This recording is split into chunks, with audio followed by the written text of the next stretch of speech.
तो प्यारे बच्चों, कैसे हैं आप लोग? उम्मीद करता हूँ आप सभी लोग अच्छे होंगे, मस्त होंगे, स्वस्थ होंगे। फिलहाल आप लोगों की एग्जाम भी बहुत अच्छी गई होगी, क्योंकि मैं काफी दिनों से स्टूडियो पे नहीं हूँ, तो मैं घर पे हूँ, तो ये बोर्ड मेरे घर पे मौजूद था। मैंने सोचा कि इस बोर्ड के माध्यम से कुछ सूचना प्रेषित कर दूं, आप लोगों को जानकारी प्रदान कर दूं। क्योंकि बहुत सारे बच्चों का कॉल और मैसेज आ रहे थे कि सर आफ्टर 12th क्या करें, डीएलएड करें या फिर अदर कोई कोर्स करें। क्योंकि अभी तो कोई आपके पास कोई ऐसा इशू है नहीं, या फिर ऐसा कोई कोर्स के लिए एडमिशन के लिए कोई ऐसा नोटिफिकेशन भी नहीं आया है, कोई एडमिशन के लिए कोई जो नोटिस वगैरह भी नहीं आया है। आप इंटर पूरी तरह से पास भी नहीं हुए हैं, लेकिन अपियरिंग के लिए अभी मौका दिया गया आप लोगों का डीएलएड। जैसे कि आप सभी लोग जानते हैं, डिप्लोमा इन एलिमेंट्री एजुकेशन होता है, जो आफ्टर 12th होता है। इनके बारे में बस ज्यादा नहीं, कुछ ही वक्तों का टाइम लूंगा, क्योंकि मैं भी सरकारी जो कॉलेजेस है वहां से डीएलएड पास आउट हूँ। तो एक एक रत्ती रहते हमें मालूम है कि कहाँ क्या होता है, कहाँ असाइनमेंट बनाना पड़ता है, कहाँ एक्शन रिसर्च होता है, कहाँ वाइवा होता है, कहाँ लर्निंग प्लान होता है, कहाँ से शैक्षिक शैक्षिक सारी चीजों पे, सारी मुद्दे पर बात करेंगे। एक एक बिंदु को बताएंगे आपको कि आखिर डीएलएड होता कैसे है। और सबसे बड़ी बात, बहुत सारे टीचरों के द्वारा ये कहा जाता है कि डीएलएड नहीं करना है, और ये नहीं करना है, वो नहीं करना है, डायरेक्ट जाके जो कि पीसीएस अधिकारी ही बन जाता है, बनना है, एसडीएम ही बन जाना है। लेकिन नहीं मेरे भाई, डीएलएड अभी जो ना बहुत इंपॉर्टेंट चीज है, ठीक है। और सबसे बड़ा, जो इंसान सच में वाकई में डीएलएड करने के बाद टीचर बनता है, तो एक्चुअल वो टीचर कहलाता है। बहुत सारे लोग बाहर से डिग्री मंगा के टीचर बन जाते हैं, उसको पता नहीं होता कि इससे बच्चों को कैसे पढ़ाना है ना, उनके लिए क्या एक योजना तैयार करना है, टीएलएम क्या होता है, टीचिंग लर्निंग मटेरियल क्या होता है, बच्चों को पढ़ाने से पहले हमारा जो एक योजना बनता है वो क्या होता है, ठीक है। और 1 to 5 के बच्चों को पढ़ाना बहुत टफ होता है, one of the most important faculties होते हैं कि ये 1 to 5 के बच्चों को समझाना, पढ़ाना, हंसी हंसी मजाक मजाक में क्या क्या पढ़ाना, खेल के माध्यम से, बातचीत के माध्यम से, वार्तालाप के माध्यम से, है ना, पहेलियों के माध्यम से, कहानियों के माध्यम से कैसे पढ़ाना, ये बहुत बड़ा फैक्टर होता है। क्योंकि 2 साल डिप्लोमा मैंने किया है, तो एक एक चीज मुझे मालूम है कि बच्चों को पढ़ाने जाना सरकारी स्कूल, फिर वहां से आने के बाद योजना बनाना है, फिर क्या क्या करना, बहुत सारी चीजें हैं। बहुत मजेदार क्लास होने वाली है, इसलिए बस थोड़ा सा आप ध्यान से सुनिएगा, तो चीजें आपका आसान हो जाएगा, ठीक है। तो कहने का अर्थ ये है प्यारे बच्चों, कि बहुत सारे लोग क्या सोच रहे हैं कि हम बाहर से डिग्री मंगाएंगे, जैसे भोपाल वगैरह हो गया, ये फिर हो गया। लेकिन मेरे भाई, आपके पास अभी क्या है, ओकेजन है, मौका है, अभी बहुत बड़ा मौका है। इसलिए मौका है क्योंकि आपने अपियरिंग में आप लोगों को मौका दिया है बिहार सरकार की, डीएलएड का फॉर्म भरिए। यदि आपके अंदर उतनी एबिलिटी है, उतनी योग्यता है, तो आप पास करके एक सरकारी विद्यालय जाइए और अपने बिहार के अंदर ही प्रशिक्षित हो जाइए, प्रशिक्षण प्राप्त कर लीजिए। लेकिन बहुत सारे लोग ये कह रहे हैं कि भाई बाहर से कर लेंगे, क्या दिक्कत है? भाई दिक्कत तो नहीं है, लेकिन आपको पता है ना, एक होता क्वालिटी, एक होता क्वांटिटी, है ना। Quality and quantity between many difference between, है ना। क्वांटिटी तो आपको हर जगह, जैसे 1 केजी सोना और 1 केजी चावल, क्वांटिटी बराबर है, लेकिन सोना और चांदी का क्वालिटी क्या है, बहुत अंतर है ना। तो वही चीज है कि बाहर से कर लीजिएगा, लेकिन क्वांटिटी तो आपको मिल जाएगी कि डिग्री का सामान्यता है, मान्यता प्राप्त है। बट आप अगर डाइट से करेंगे या फिर बिहार से रह करके एक रेगुलर डिग्री करेंगे, तो आपको पता है आपकी क्वालिटी होगी, और उस डिग्री पर सरकार भी अंकुश नहीं लगा सकती है, और उस डिग्री पर सरकार का भी कोई हस्तक्षेप नहीं रहेगा। सरकार भी कहेगी ये बंदा ने एक्चुअल 2 साल रह करके ट्रेनिंग किया है, एक एक चीजों को समझा है। और प्यारे बच्चों, जब आप कॉलेज लाइफ गुजारोगे ना 2 साल, तो आप एक चीज सीखोगे जरूर, इमोशंस, एक दूसरे के इमोशन को समझना, बातें कैसे करना है, वाइवा कैसे करना है, प्रेजेंटेशन कैसे देना है, आप अपने बैकग्राउंड को कैसे बताना है, एक्सप्रेस कैसे करना है। वहां पर आपके सामने बहुत सारे ऐसे लोग होंगे, प्रिंसिपल होंगे डाइट के। डाइट का प्रिंसिपल समझ रहे हैं, पूरे बिहार बोर्ड कंट्रोल करता है डाइट का सिंडिकेट, पटना कंट्रोल करता है प्रिंसिपल को, पूरे जिला का प्रिंसिपल होता है वो। उनके सामने प्रोफेसर्स क्या होते हैं, उनके एहतराम इज्जत क्या होते हैं, बहुत सारी चीजें आपको फैक्टर नजर आएंगे। तो वहां आपको अपने आप में फील होगा कि नहीं भाई, I am like a teacher, मैं एक शिक्षक हूँ, सच में शिक्षक हूँ। तो आप अगर बाहर से करते हैं तो बात वही हो जाएगी, है ना। बात वही हो जाए ना, घर का मुर्गी दाल बराबर। तो दाल बराबर नहीं करना, आप लोग अच्छे स्टूडेंट हो। और अच्छे स्टूडेंट का मतलब ये हुआ कि आपको सीट को छीन करके लेना है। मतलब कैसे लेना है वो आपको पढ़ना पड़ेगा, है ना। चाहे यूट्यूब में कहीं भी पढ़िए, जहां भी पढ़िए, नथिंग मैटर नहीं करता है। लेकिन आपको पढ़ करके, अगर आप अच्छे स्टूडेंट है, पढ़ करके एक सरकारी विद्यालय में जब आप जाइएगा, सिलेक्शन होगा आपका, मेरी लिस्ट में नाम आएगा, जैसे पूर्णिया से है तो डाइट श्रीनगर आपको मिलेगा। अगर वाकई में अच्छा नंबर लेके आए, तो आप लोगों को थोड़ा थोड़ा हिंट बता देते हैं कि डीएलएड को पास कैसे करना है। क्योंकि ये तो बीच की बात बता दी है हम कि पास होने के बाद की प्रक्रिया क्या होती है। लेकिन अब क्या होनी है, देखिए, सबसे पहली बात है कि 120 नंबर का होगा। उस समय हम 2022 में जब इंट्रांस दिए थे डीएलएड का, तो उस समय 450 नंबर का था। क्या था? 450 नंबर का हम लोग इंट्रांस दिए थे, तो उसमें निगेटिव मार्किंग भी था। लेकिन इसमें क्या है, निगेटिव मार्किंग नहीं है प्यारे बच्चों, इसमें नहीं है, इसमें था, ठीक है। तो हम लोगों ने नेगेटिव मार्किंग काट कूट करके फिर भी बहुत अच्छे मार्क्स आए थे, जिनकी वजह से अपना जिला अलॉटमेंट हुआ था। जो कि देखिए, जिला के अंदर प्रत्येक जिला में एक डाइट होता है, जिसको हम लोग डिस्ट्रिक्ट इंस्टीट्यूट, मतलब diet, DIET, district institute teachers and training, है ना, इस तरह का कुछ फुल फॉर्म होता है। आपको मैं लिख के दिखाता हूँ, डाइट, है ना। क्या होता है? District institute education of training, इस तरह का होता है इसका फुल फॉर्म। तो फुल फॉर्म तो जानते ही हैं कि हर जिले के अंदर एक डाइट होता है जो सरकार के द्वारा मान्यता प्राप्त होता है। बाकी बहुत सारे गैर सरकारी जो कॉलेजेस होते हैं, लेकिन गैर सरकारी की हम बात नहीं करेंगे, क्योंकि सरकारी में जाना है तो सरकारी में जाना है, एक वादा कर लीजिए अपने आप में, ठीक है। तो बात करते हैं 150 नंबर में क्या क्या आपको पूछने वाला है। फर्स्ट ऑफ ऑल बात कर लेते हैं, क्योंकि पढ़ना बहुत जरूरी है, बहुत कम वक्त बचा है, डमी एडमिट कार्ड भी आ गया है शायद आप लोगों का, मेरे को उतना मालूम नहीं है। देखिएगा, तो पहले बात क्या है, रीजनिंग पूछेगा आपको, ठीक है। रीजनिंग के बाद आपको पूछेगा मैथ, मैथ जानते हैं, और बस ऐसे रीजनिंग में बात कर लेते हैं प्यारे बच्चों। रीजनिंग में ज्यादा कुछ पूछने वाला होता नहीं, उसमें बस सिंपल सब चीज पूछता है आपको, 2-4 नंबर का गैप दे देगा, नंबर सीरीज पूछेगा, ब्लड रिलेशन पूछ देगा, या फिर आपको क्या कहते हैं अल्फाबेटिक, वो सब चीजें पूछता है। उनके बाद आपका क्या होगा कि डेट वगैरह पूछ लेता है। डेट में क्या होगा कि आज मंडे है तो आने वाले 10 दिन के बाद कौन सा दिन होगा, आज सोमवार है तो आने वाले 65 दिन के बाद क्या होगा, इस तरह का पूछेगा। उनके बाद बहुत सारा ऐसा है रीजनिंग के अंदर, जैसे आपका नंबर सीरीज में पूछ लेगा। चलो रीजनिंग के बारे में हम और भी बात करेंगे, क्योंकि रीजनिंग आसान ही है, वैसे बन ही जाता है। मैथ के बारे में अगर बात करेंगे प्यारे बच्चों, त्रिभुज के बारे में पूछेगा, क्षेत्रफल क्या होता है, ये क्या होता है, छोटा छोटा चीज पूछेगा। लेकिन ऐसा चीज नहीं पूछेगा कि जिनसे सबका बन जाए, है ना, ऐसा चीज पूछेगा जो बंदा, जो स्टूडेंट सच में वाकई में पढ़ाई किया है इंटर में, मैट्रिक में अच्छे से, उनको पूछेगा, ठीक है। मैथ हो गया। उनके बाद बात करेंगे सोशल साइंस में, जीके जीएस आ जाते हैं हम लोग, क्योंकि जीके जीएस के अंदर सोशल साइंस वगैरह सब कुछ आ जाता है, ठीक है।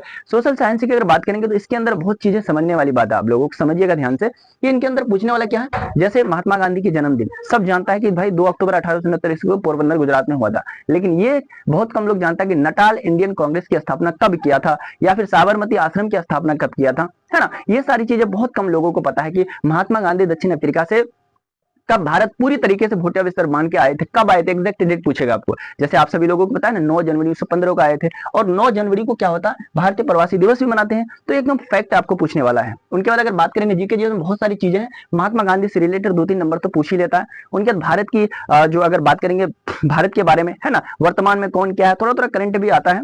करंट में जैसे कि अब बात करेंगे लोकसभा की सीटें कितनी, पॉलिटिकल साइंस की आर्टिकल वगैरह पूछ लेगा आपको, है ना। और अगर जीके जीएस की बात करेंगे तो पूरा दुनिया खुला, जैसे दादा भाई नौरोजी के बारे में पूछ सकता है कि दादा भाई नौरोजी ने क्या कहते हैं कि सबसे पहले चुनाव कहाँ लड़ा था और किस पार्टी से लड़ा था, लेबर पार्टी से लड़ा था, फिर क्या कहते हैं सबसे पहले उसमें इंग्लैंड में, ये भी बातें आपको पता होनी चाहिए। और बहुत सारे ऐसे फैक्टर है, ये भी हम शायद सोच रहे हैं 1-2 दिन में वीडियो शायद इस चैनल पे डालेंगे कि क्या क्या पूछने की आशंका है, ठीक है प्यारे बच्चों। और बात करते हैं हम लोग मैथ जीके जीएस का, तो कहानी इसका तो अंत है ही नहीं, क्योंकि जीके जीएस बहुत ज्यादा होता है, इनके बारे में बात करेंगे। उनके बाद चौथे नंबर पे अगर बात करते हैं हम लोग जीके जीएस के बाद, उनके बाद देखिए लैंग्वेज में 2 चीज नेसेसरी पूछेगा लैंग्वेज में।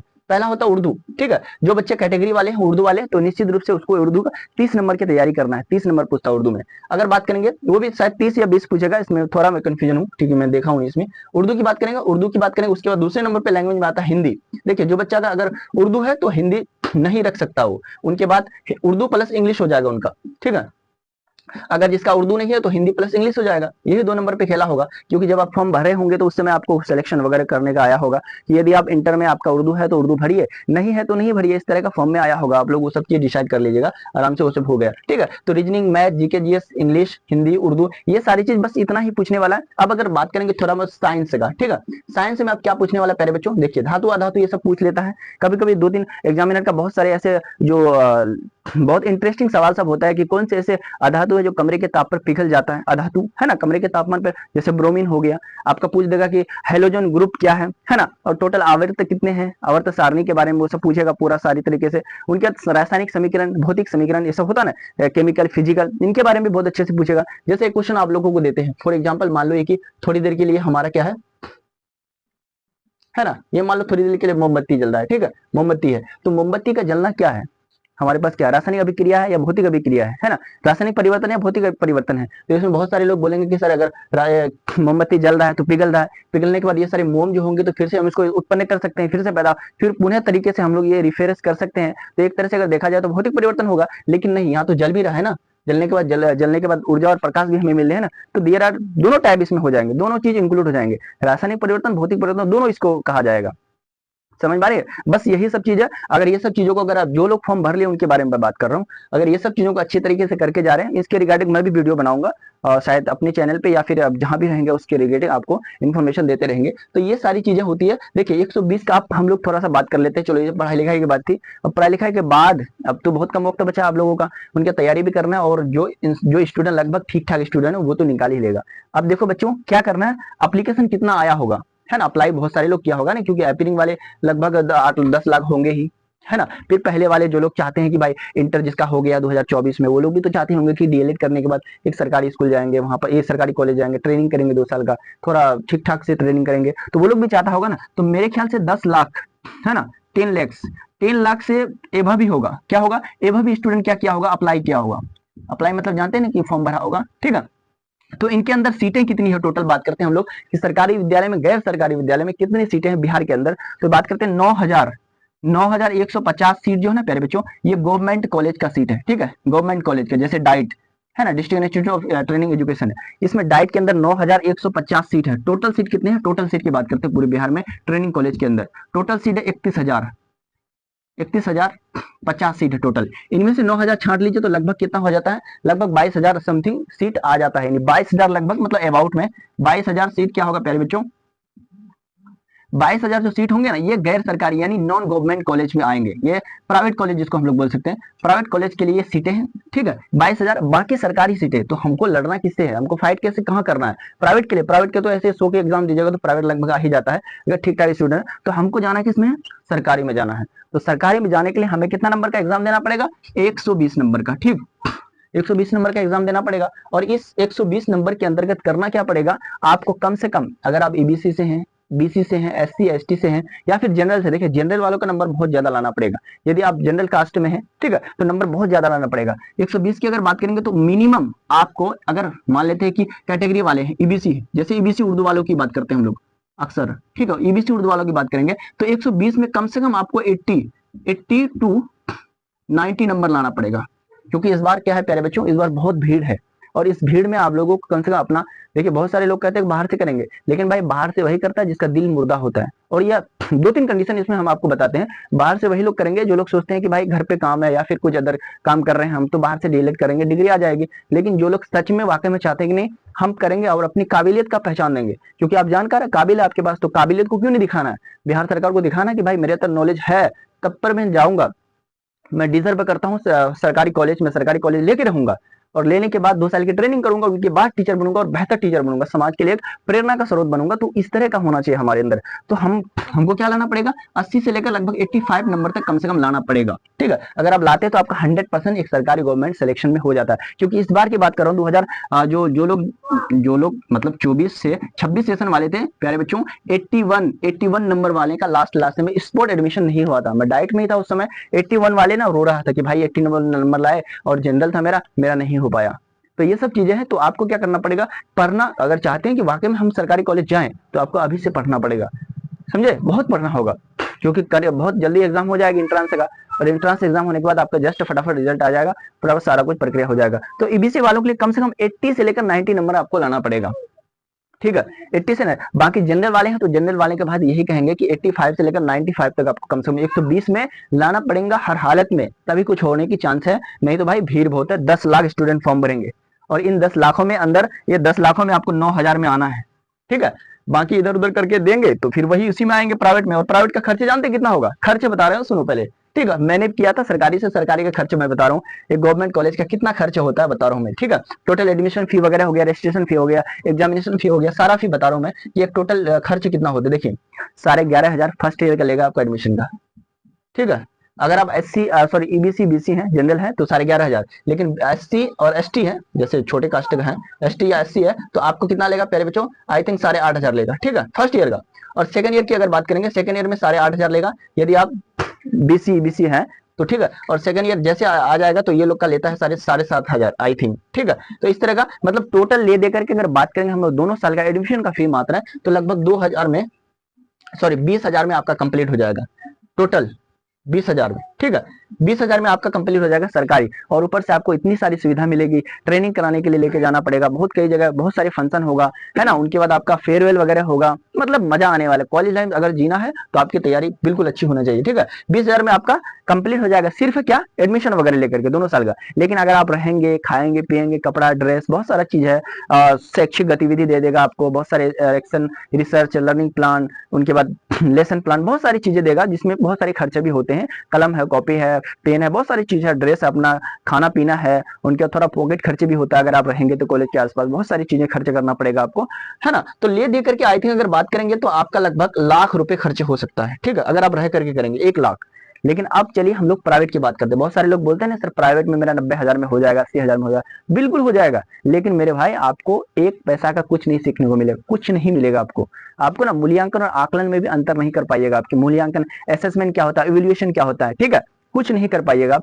आइएगा सर्टिफिकेट लेके बीपीएससी वगैरह भर के आप एग्जाम पास कर लीजिएगा तो हो गए। फिर जाकर के वहीं बैठ के रहना पड़ेगा आपको। फिर जब टीचर बन जाइएगा फिर 6 दिन की 5 दिन की ट्रेनिंग होगी, एफएलएन होगा, बेसिक बुनियादी होगा, इस तरह का ट्रेनिंग होते रहता है हर टीचर के लिए। तो फिर वही है, आपको फिर उतना नहीं, फिर नहीं बोल पाइएगा इस तरह जिस तरह मैं बोल रहा हूँ, ठीक है।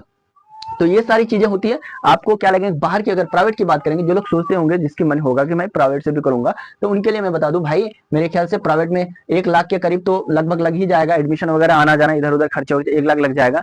और 1 लाख लगने के बाद भी ना बाहर की डिग्री का कोई उतना मान्यता नहीं हो सकता है। इन फ्यूचर की बात करो, हो सकता है अगर बिहार सरकार कहते कि भाई जितने मेरे बिहार के बच्चे हैं उनको मैं लूंगा, उसका सर्टिफिकेट जांच करो, बाकी सबको नहीं लूंगा, तो उस समय आप क्या करोगे?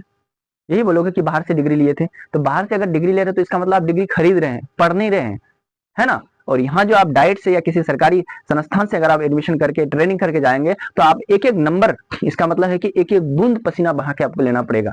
हम लोग जो लिए हैं इतना मेहनत, पसीना पसीना हो जाते थे हम लोग पढ़ाते पढ़ाते, ठीक है। 3-4 घंटे सरकारी स्कूल में पढ़ाओ, उनके जाकर के डाइट में लेक्चर सुनो प्रोफेसर का, 5-5 घंटे हम लोग को पैक करके रखता था। कुछ नहीं, 5 मिनट 6 मिनट कुछ नहीं दिया जाता था।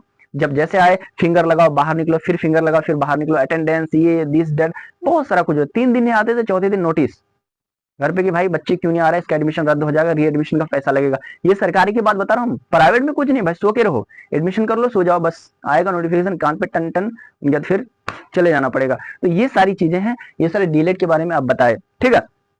अब इनके बारे में थोड़ा सा और भी सुन लीजिए क्योंकि बहुत दिन के बाद बात हो रही है। उनके बाद डीएलएड के बारे में और भी बात करेंगे प्यारे बच्चों, कि डीएलएड करने के बाद ना एक बेहतर इंसान बन जाइएगा आप। और रेगुलर से अगर डीएलएड कर लेना आगे आपको पीजी वगैरह में दिक्कत नहीं होगा।